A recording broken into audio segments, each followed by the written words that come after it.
Hello, Jeannie Walters. Welcome to the Doing CX Right show. Thank you so much, Stacy. I'm thrilled to be here. Thanks for having me.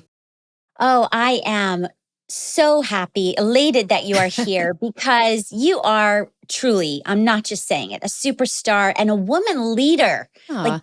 we don't have enough of them. Well, thank you. And likewise, I mean, we're in this together, right? This is a sisterhood. It really is. And so I know who you are, but let's tell the world, who are you? What do you do? Sure. I'm Jeannie Walters. I am founder and CEO of Experience Investigators. The mission of our company, which is also my personal mission, is to create fewer ruined days for customers. And we live that mission by doing a few things with clients. We help our clients define meaningful customer experiences that move their business forward. And we do that through consulting, coaching, advisory services, as well as I do a lot of keynote speaking, workshops, training, content development, all that jazz as well. Why? What is your why? Why are you so passionate about it? I love this question because this came up when I started this company in 2009. I had a friend who literally was kind of perplexed. And she said, of all the things in the world, why are you so passionate about this? And that's really what drove me to create that mission of creating fewer ruined days for customers, because I started thinking about how, when we have a negative experience, even if it's a small one, even if it's just something that kind of makes our day a little delayed, but not terrible, all that negativity kind of adds up throughout a day. And then we bring that negativity out into the world. And I really believe that we do that on both sides of the equation. So we do that as customers, but we also do that as people who serve customers, who interact with customers. So that's all of us, right? Like every single one of us fits into those categories. And so when I think about it, I'm passionate because I feel like, gosh, if we could make something a little, less effort for somebody, a little more joyful, then we're going to create more positivity in the world. And that creates a better world for all of us. I agree 100%. Yes, yes, yes. What's one fact that many people might not know about you? Yeah, I always get stumped by these questions. And I think it's because I'm always like, here's me. I just put everything out there. But I guess people might not know that I'm also passionate about continuing to learn and grow in ways beyond customer experience. That's a big part of it. But I'm really passionate about speaking. And so I do a lot of education and work on just trying to make sure that I am staying up with expectations and delivering on content that will be meaningful. And part of how I do that is being a professional member of the National Speakers Association. And this year I'm the Illinois chapter president. So I'm very involved in that. Well, this episode is not about speaking, but while you're there for 1 minute, a lot of people have to speak at work, in meetings, whether it's maybe not a big keynote speaking, but we all have to deliver a message. Is there something that you've learned in your speaking, education, and learnings that to deliver a great experience to an audience? Any tips? Yeah, that's a great question. I think it's a great thing to highlight because we all need to communicate in the best possible way we can. I mean, it's just like writing. Sometimes you've got to edit more than you write. And sometimes you have to really kind of be concise because otherwise people stop listening to you. And one of the biggest compliments I ever got was, wow, you don't talk a lot in meetings, but when you do, I listen. And that has always stuck with me because I thought there are a lot of people who talk a lot and don't get heard. So that's what I would suggest. Yeah, well, communication, we probably can spend the entire time together on this topic because when I read thousands and thousands of surveys and social media reviews and all of that, it always comes down to responsiveness, communication, follow through. So what you're saying is really true. If you're not intentional about it, it affects CX. Absolutely. Absolutely. And I have yet, like in all the workshops and everything that I've done, anytime I'm working with a specific organization, communication always comes up as an issue, both inside and to customers. And so I think that is it's really the backbone of everything we do in customer experience. How are we living up to those expectations? How are we communicating that? How are we communicating if we don't live up to those expectations? That all comes together in customer experience. What gets in the way? Why is communication an incredibly huge pain point? I mean, think about any relationship you have, right? Like, this is not easy. Humans don't necessarily know how to read each other's playbook right away. We communicate differently because our brains work differently, because we interpret things differently, because we can only see through our own two eyes. We can only experience things as ourselves. And so customer experience often we talk about, well, you've just got to walk in their shoes. But really what we're talking about is here are some best practices to try as hard as we possibly can to walk in their shoes. And when it comes to communication, I think we often skip the step where we're thinking about their intentions, hearing it and receiving that communication. And so we start from that place of here's what I want to get out instead of thinking about what do they need to take in. And so it's flipping that script again. It's making sure you're using that lens and really looking at things from that communicatee's perspective as well as the customer's perspective. Brilliant. And I also realized I was having this conversation this week with Ian Golding about all about empathy. And we know that's the word of the year. And it's one thing to say, okay, you need to be empathetic, and we know why. But here's the gold that also marries to what you're saying. And that is we have to make time, carve out space Mm-hmm. to be able to think, feel, be empathetic, communicate in the right way. And what's happening is we're all like running so fast that because of that, we're not communicating well. We're not empathizing. Do you agree? Mm-hmm.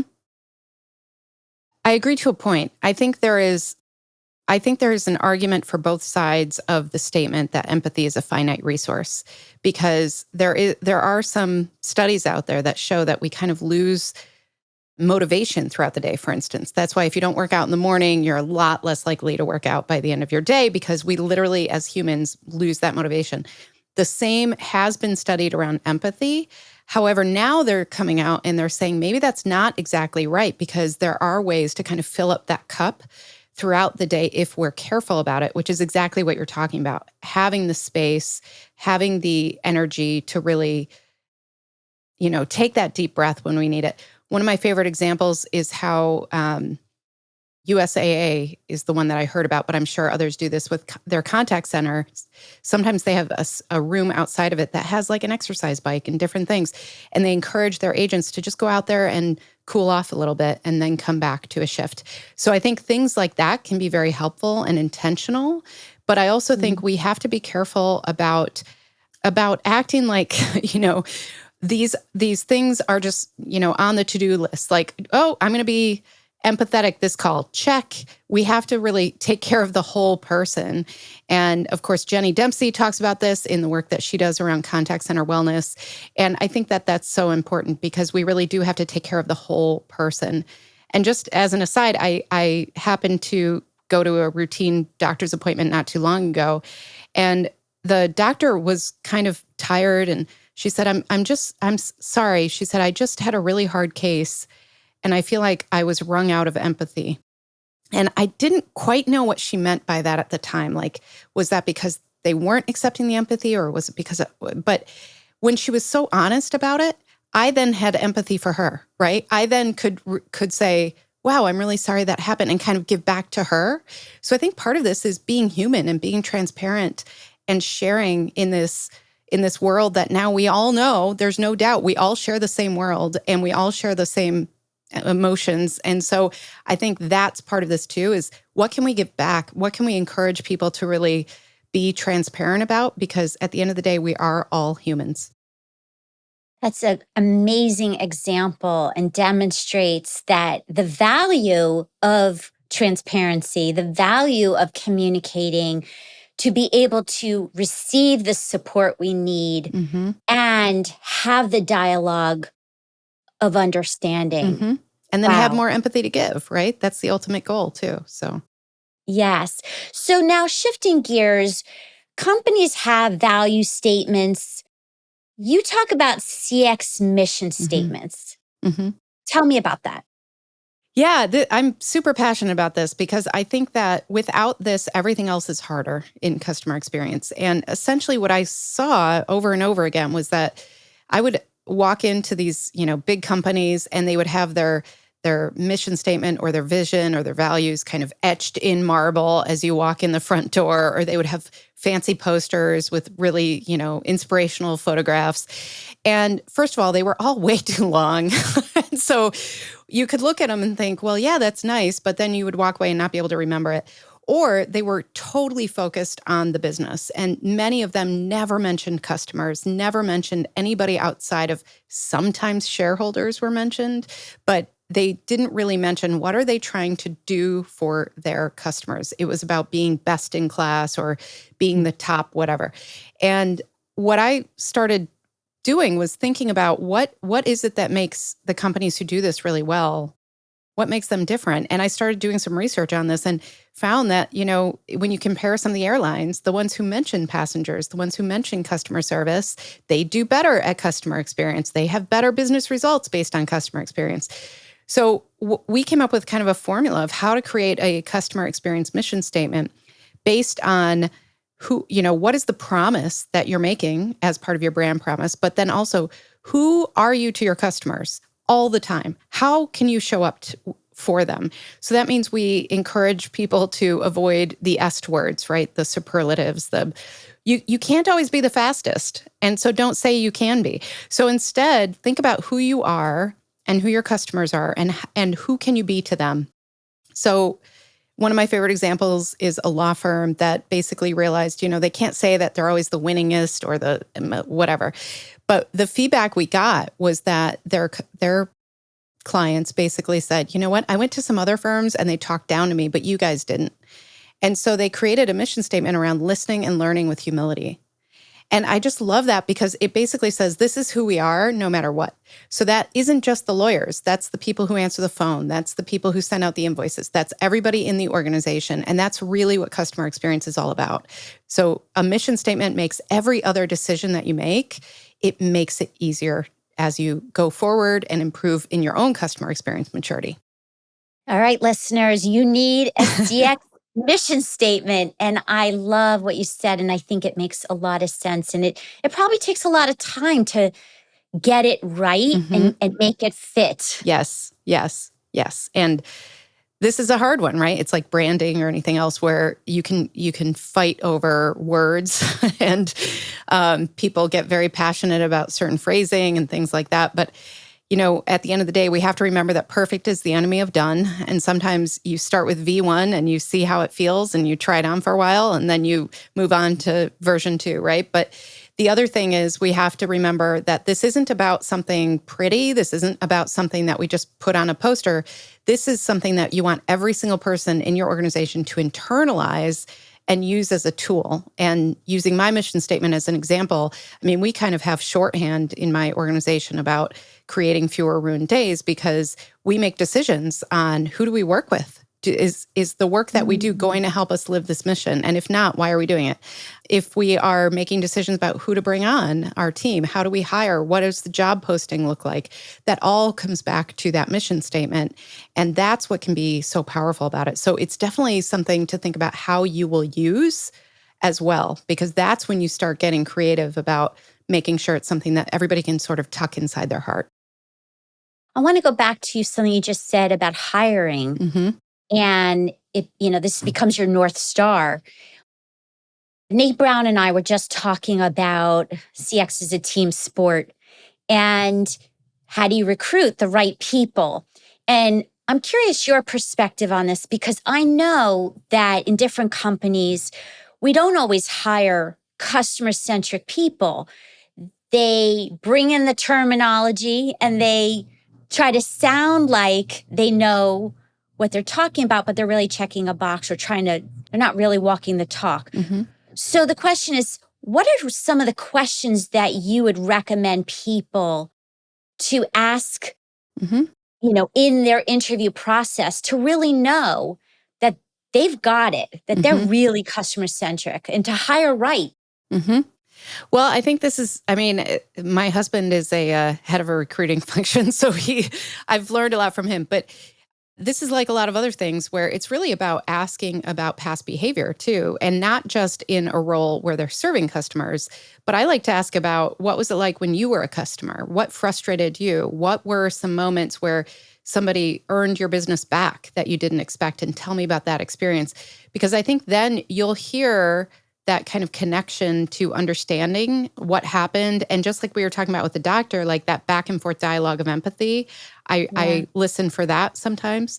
And then when it comes to, I think, what's happening now in today's market, the younger generations, especially Gen Z, they are saying they will not work with anybody who does not align with their values. And instead of other generations who we all kind of compartmentalized, frankly, we all said, yeah, we believe that, but we're going to put that over here while we do this work. Gen Z is looking into everything about the company. They're forcing transparency and visibility. And I think that's why it's so important to know who do you want to be for your customers and what are your values around customer experience, and put those out into the world, because then you'll attract the right people who say, yes, this is me. I want to align with this. And that's where you get those people who inherently are already bought in, and they're going to bring something special for who they are and make it all better. Yes. And going back to, I love you brought up Gen Z because I have two of them in my family. Me too. Okay. And so going back to communication, we have to learn how to play together or work together because one of my kids doesn't look at email very much Mm-hmm. or as much. He's going to learn that that's essential. But texting Mm-hmm. and, quick messages and we, use that for I'll be home at dinner at 6 o'clock, Mm-hmm. not conversation. Mm-hmm. Mm-hmm. So talk about communication. We really need to figure this out. Yeah, I guess I am from the school of thought that like we will figure it out because we have to. And so you look at some of the changes that the pandemic created, right? Like baby boomers were the biggest group to adapt to digital transformation opportunities. Nobody saw that coming. They thought they were creating something for one group, and instead the baby boomers were like, well, I can't go to the store. I'm going to figure out how to order my groceries. I'm going to do this. Now that they're doing it, they are in. They like the convenience, all of those things. So I think the same thing can be said about how we communicate. And I like, even in my company, we avoid email when we can. We use Slack, we use texting, we use some, shared collaboration things. And I think that's really where we're all going to, because we use things until they don't work anymore, and then we stop using them. And I think there's been so much around email. You and I were just talking about our inboxes, right? Like there is so much that now we have to move on in order to be as efficient as possible. And I think maybe the next generation will teach us how to do that. And I think that's really exciting. I think that's what, when we talk about customer journeys sometimes and we try to segment and get really specific about who's doing what, I always come back to, you know what, if you give people what they need, the rest of it almost doesn't matter. You can bring people options and make sure that they have options based on their preferences around communication. But if you guide them in a certain way, they will go ahead and adapt to what's next. Yes. And we also need sensitivity to even just different cultures. And I'll give you Mm-hmm. an example. It's almost funny. So where I work, they're all over the globe. And I used a phrase that we wanted to deliver white glove service. Mm-hmm. And a few people in the room looked at me like I had 10 heads. What do you, and I said, what? They said, white glove service? I Mm-hmm. said, yeah. They said, like, you don't want to get your hands dirty? I said, no, no, no, total opposite. Completely opposite. Like, Yep. this is like premium service. Like, so I tell that because we don't realize Mm-hmm. interpretation. We've got to be very sensitive. So when we're talking to customers, we don't give them the wrong perception. That's right. That's right. And I love that you brought this up, because I think we've all had these moments where sometimes you think, oh, of course, where I was presenting to a company. They were in the United States, but there were a few people in the room who had not been born in this country. And I was, I used a baseball metaphor. I talked about a home run. And one of them came up to me and said, I really don't understand baseball at all. And I felt so bad because, of course, right? So I think it's a really good point because as the world gets smaller and as we get more connected, we have to really think about those phrases, think about different ways that we communicate and make sure that we are being as inclusive as possible. One of the things I started practicing is for personas. I often now won't give them a gender. I won't give them a name that has a gender. I will give them initials. And that started because, I started realizing like we're in this world where we have to be sensitive to that. Not everybody is going to identify in the same way. And I don't want to alienate people because we just happen to call this person one gender or the other. And the other thing is, if you're in B2B, sometimes that is an unconscious bias about who the leaders are or who is in certain roles.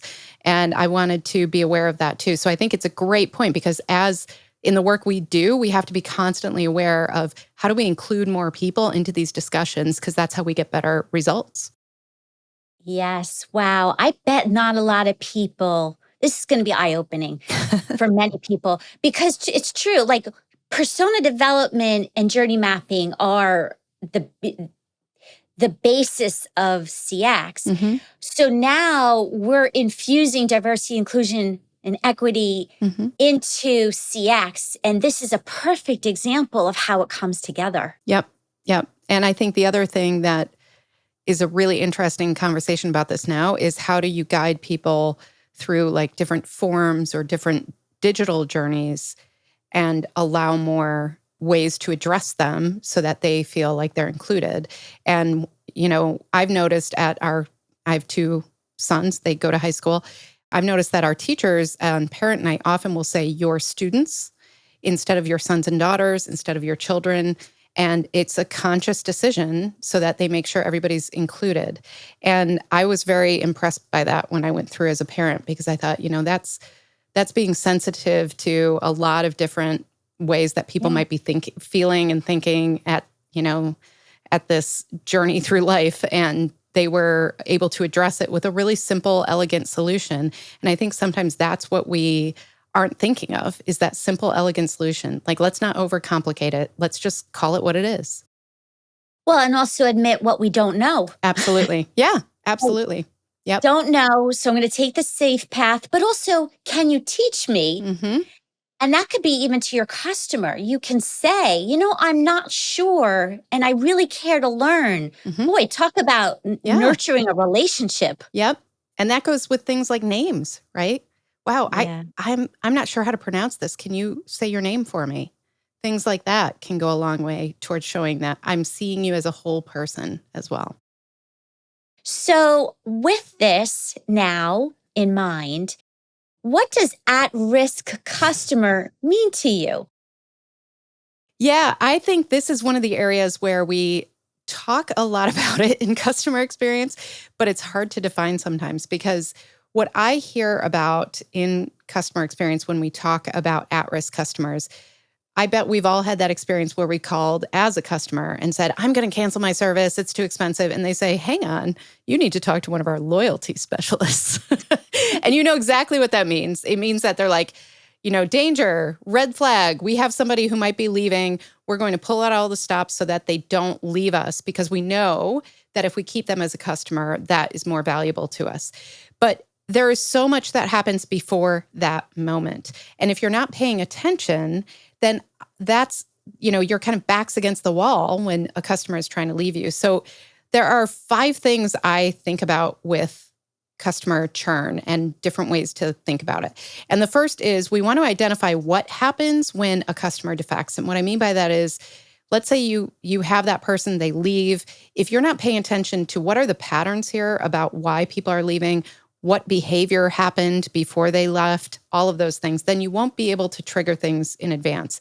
And the next idea here is that you want to set up some alerts for behavior that is leading to that exit. So that could be things like, lower engagement or lower usage. It can be things like if they start drifting away from, I call when they're ghosting their account managers in B2B, or they're ghosting different folks, that can be a trigger. So when you're looking for those things, you can really look at, okay, if this happens once, we're going to set up a pattern for this to address it. You also, to get this right, we have to know the ideal journey. And this is where journey mapping comes in.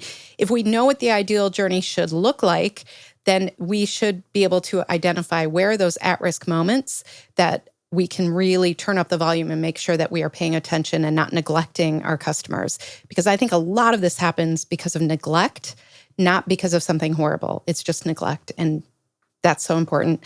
And then exit interviews. I'm a huge fan of exit interviews because customers will tell you why they left if you ask them. Not always, but sometimes. And the last one I think is super important because the more marketing driven our companies become, the more what happens is we kind of see different groups as like customers or not customers. And the not customers are sometimes segmented further into how they go through your website or things like that. But we don't treat them like they were customers as former customers. And so if you have the customers who leave you, treat them like friends. Treat them like you've already had a relationship because you did. And I think that's an area where if we can just nurture that a little bit, it's much easier to, keep them posted about the changes you're making that maybe they're waiting for so that they can come back to you and be a customer. I love that. There's two things. One is I just interviewed, do you know Neen? Oh, Neen yeah. Neen James? James? Sure. Okay, so she was on my show and we talked all about attention pays. Mm-hmm. And I feel like you just said everything that complements our conversation, like as if you were listening. Yeah. Because for you to really identify at-risk customers, you do have to pay attention. Mm-hmm. Yeah. Yeah. And I think that's the kind of secret of great customer experiences is that they're really paying attention. And there are so many of us who have been customers who have quietly left, right? We have not made a big deal. We have not stormed out the door and said, I will never do business with you again. We're not that dramatic as people. And so we just kind of quietly shift to another brand. We quietly close our account. And we do that because we know nobody will notice. We know that nobody's going to reach out and say, oh my gosh, Stacy, you're so important to us. And that's kind of the crime of it because we work so hard as business people to get these customers. We invest so much in customer acquisition. And then when they are loyal customers who aren't making a stink, we basically neglect them. And that's where I think there's so much opportunity. And really, that's the advantage of great customer experiences. I want to add one more thing, I say this almost holding back tears.